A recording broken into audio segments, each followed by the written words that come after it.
Hi guys, it's Borkson. Hello, welcome to my channel if you're new here, and welcome back if you've been here before.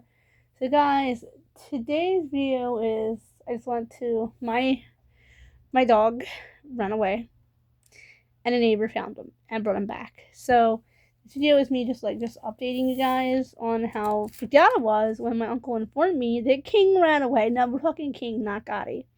King ran away. I mean, he's starting to take after his human lady like there's no other. Like King and I, we're two peas in a pod.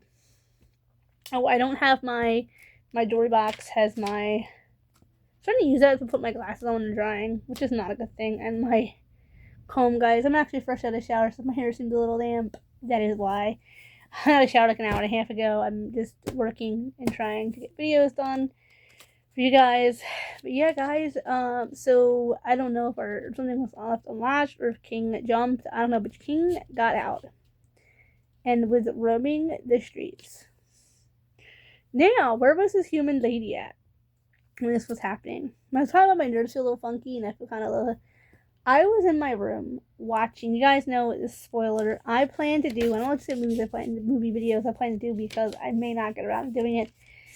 I plan to do a Chauncey Leopardi's like characters, like his best characters and best something along those lines, like best roles and like best movies. So I have been watching a lot of Chauncey Leopardi movies, and if you guys don't know who he is, he's notable playing Small, Squints in the Sandlot. But anyway, the one that kissed the glass. But anyway, he has nothing to do with this video. So I have been really watching Chauncey, and I'm watching Chauncey, and my dog is still being taken care of, mind you. He's beyond loved. This little, it's his name, Fancy Little King. He's beyond loved. Anyway, I'm watching Chauncey movies, and I was watching a movie called Shadow Zone, The Undead Express, when this took place. So I was like, oh, what? Like, King took off. I wasn't informed until he came back because the family didn't want to tell me, like, hey, King, guys, I have issues when it comes to animals. Guys, I'm sorry for itch on my nose. Running away, animals being harmed during runaway, animals having issues. I will eventually do a story time now that like my immediate family is all basically gone. I will be doing my original immediate family is basically gone. I will be doing a video kind of explaining where my trauma comes from. Thanks to a dog in heaven called Troubles is where my trauma comes from. Guys didn't know Troubles was my childhood, my toddler. It wasn't even child, it was my toddler family dog. My family, the dog my parents had before my siblings were born. Oh no, not one. One was born and already grown by the time my dad had gotten Troubles, who was the love of my dad's life, like literally before us kids. That was his child. Like he loved that dog. Dad took Troubles everywhere. Well, I'll do a story time on Troubles. But yeah, Troubles, long story short, ran away. Got out and was hit by a police car. And it was discovered while they were testing him that he had special needs. And we don't know, because I think he had it all along. I think the accident just brought it out. But he ended up having epilepsy and he had cancer as well. So my parents were devastated. They loved that. That was their child. That was their child before they had us kids. So they were devastated. And Troubles lived until I was, I think, 3.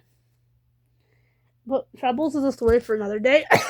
King is the same breed. And a lot of my trauma also comes from Buddy. When it comes to dogs, my child dog doesn't know about Buddy. I've done story times on Buddy. Because I broke my pen while watching one of these movies. That was my best friend growing up at the age of 11. So we had Troubles from when I was, so like 3 until I was 3, and he was like 17. He was pretty old until until he passed, and then we had Max from when I was 11 to 17. That was my best friend. Like I wanted to be on a dirt lab, but we'll do a whole story time different on Buddy as well. I know that King is my man. Like, he is what brought me back from the dead. Like, I was one of the undead until I had met King. Like, I was really in a dark place. There was nothing on earth for me. What I wanted was gone. And I mean, I was in a really dark place for months after the accident that orphaned me. I was messed up for. I'm still sort of a little messed up from it, but I'll never fully get over what happened to me. But what got me through it was King. And I think that my worst thought was he, God forbid, hit by a car? That was my first answer. Was he hit? Is he like laying on the street unalive? Like, did somebody unalive him? That shouldn't be your first thought when the latch is not and your dog goes out for a joyride, a joy walk. You should not be afraid of him being unalived. But that also my fears also come from Buddy. I was going to do a Summers of My Youth Animal Edition, maybe, where I talk about the fun things I did in summer as a kid with my animals. And that will explain more like why I have this ridiculous, unrealistic fear of dogs being hit. Long story short, my childhood dog and I were out for a walk, and guys, like I always said, hey, me and my friends wanted to be Sandlot characters. Like, I was joke, we were basically girl Sandlot people.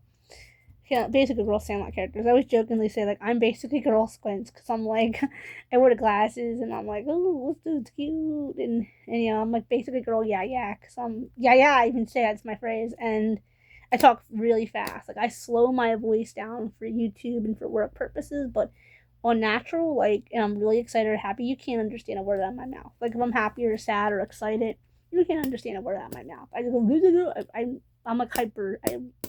I'm still like that at 34. So, anyway, so me and my friends were playing in the dirt lot, and Buddy got out. I said King. No, Buddy.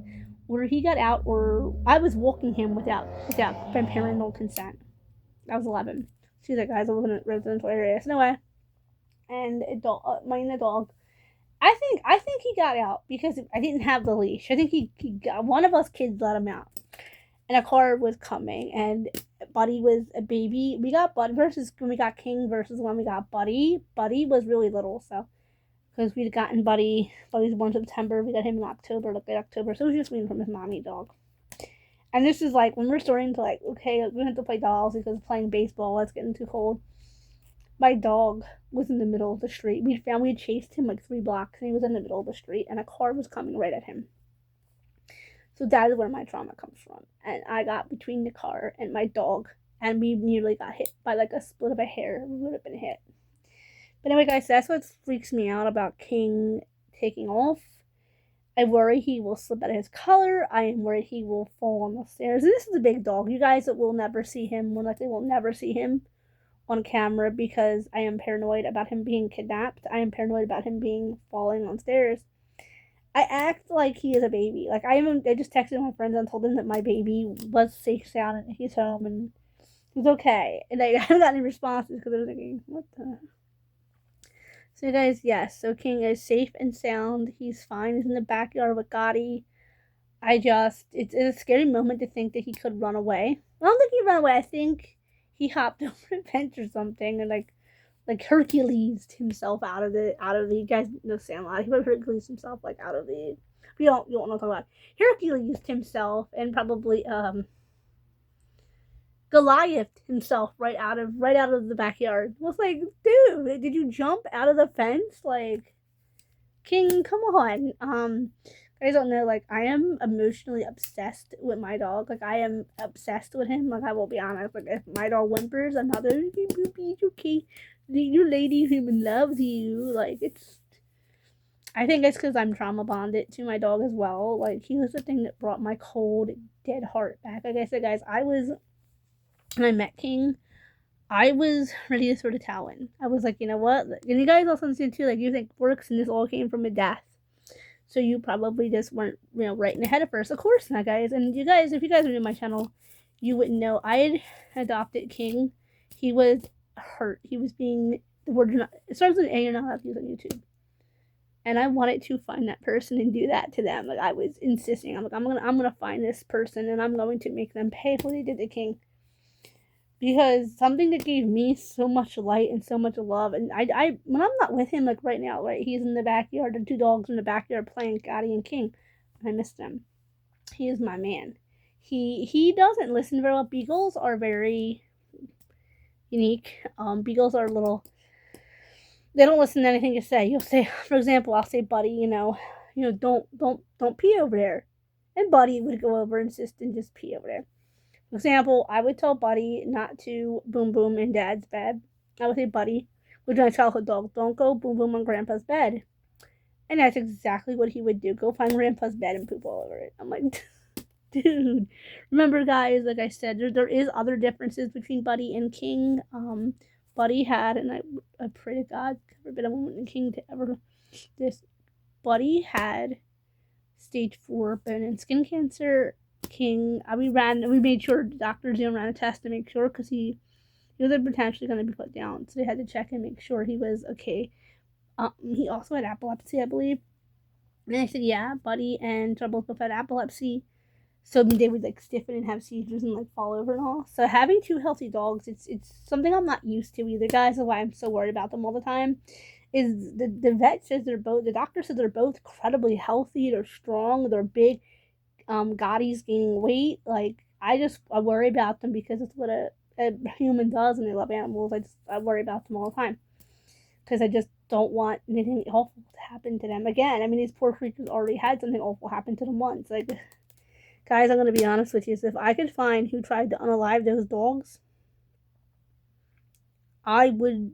I don't want to think what I want to do to that person. Anyway, guys, this is a happy note. King was found. And I'm happy because he is part of my soul. Like, I know at one point we were discussing possibly putting him up for adoption because he wouldn't listen to anything. My uncle would tell him, like, King, go to the bathroom over there. He would, like, just boom all over himself. Like, guys, most beagles, by the way, I want to say, are inbred. So that could be the reason why King is this way and why Buddy was the way he was. But guys, that's the cool thing, though. Like, Buddy, my childhood dog, was basically my group of friends mascot when we tried to play baseball and stuff. Like, he was basically our little mascot. I hope King can be the same thing. King and Gotti could be the same thing for my next group of friends, guys. But just assure you, King is home. He's healthy. He's safe. And if the man who found him is watching this, I want to say thank you from the bottom of my heart and soul. Like, you saved my child from being harmed. Because if that man didn't find him, I don't want to think what could have happened to him. I wouldn't want to have to tell the vet. I was watching Chauncey Leopardi videos. Oh, something happened to him, and then it's the vet crying and acting like it was my fault. they're thinking it was my fault. Because when this almost happened, when Buddy almost got hurt, I thought it was my fault. And I was like, I'm a bad doggy friend and it wasn't my fault, guys. The dog got it. One of his kids left the door open and the dog got out. And my dad had to go down the home block chasing him. And you guys didn't know my dad was disabled in his legs. And he had to go out and find Buddy and chase him down. Because I was home crying for my man. So Dad had to go out and go get him. Guys, and that's the thing too with King. I would have called the police if I would have known he was missing. I would have called the police. I'm afraid of the police. I will myself, I'm so terrified of the cops. I won't even go anywhere near them. And I lived near a police station. My childhood home is not that far from a police station. And I will not go near there. I'm so scared of them. Okay, guys, this is a happy video. Remember to comment, like, share, subscribe. Go hit that bell for post notifications, guys. If you want to hear more animal story times like this, then stick around. Remember, leave your comments nicely. And also remember, all of my animals are cared for and loved. My man is cared for and loved. He has an uncle that loves him, the grandfather figure to him who loves him. He has an auntie, grandma figure that loves him. And he has a mama that loves him. And all of these animals all have family that love them. So that's what's important. Yes, bye-bye.